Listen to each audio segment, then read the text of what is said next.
HF के designer ने show वाले दिन भले ही गुस्से में आकर टीना को काफी भला बुरा कह दिया हो, लेकिन आज उसे खुद अपने किए पर पछतावा हो रहा था। अब उसे एहसास हो रहा था कि उस ज्वेलरी के लिए उसे टीना से अच्छी कोई और मॉडल मिल ही नहीं सकती थी। साथ ही टीना द्वारा अपने किए की माफी मांग लेने के बाद एचएफ के डिजाइनर को उस पर भरोसा भी होने लग गया था।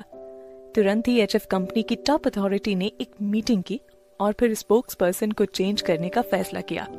तुरंत ही उन्होंने पीछे ग्रुप के हेड प्रणय गुलाटी को फोन किया। हेलो मिस्टर स्टीफन, यूसुफ आप लगभग ठीक हो गए हैं। आपके नए प्रोडक्ट की लॉन्चिंग में कोई देरी नहीं होगी? प्रणय ने फोन उठाते हुए कहा। नहीं, मैंने इसलिए फोन नहीं किया है।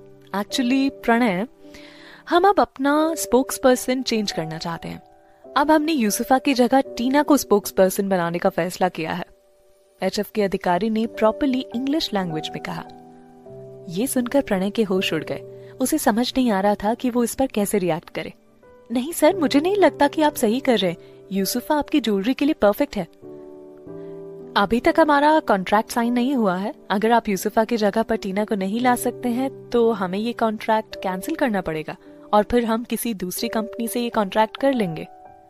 हमारे पास यूसुफा से अच्छी दूसरी मॉडल भी है, प्रणय ने उसे समझाते हुए कहा।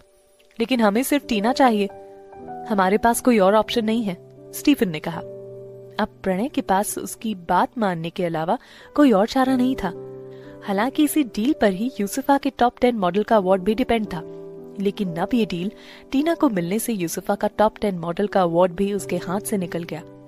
किसने सोचा था कि टीना फिर से कभी मॉडलिंग इंडस्ट्री में इतनी जोरदार वापसी करेगी? जब यूसुफा को इसके बारे में पता चलेगा तो वो गुस्से से पागल हो जाएगी। रितिका को जैसे ही इसके बारे में खबर हुई वो अपनी एक्साइटमेंट को कंट्रोल ही नहीं कर पाई थी। उसने तुरंत ही टीना को कॉल किया।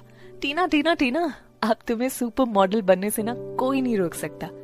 पता है, एचएफ ने खुद तुम्हें अपना स्पोक्स पर्सन चुना है। ये सुनकर टीना ने कोई ज्यादा रिएक्ट नहीं किया।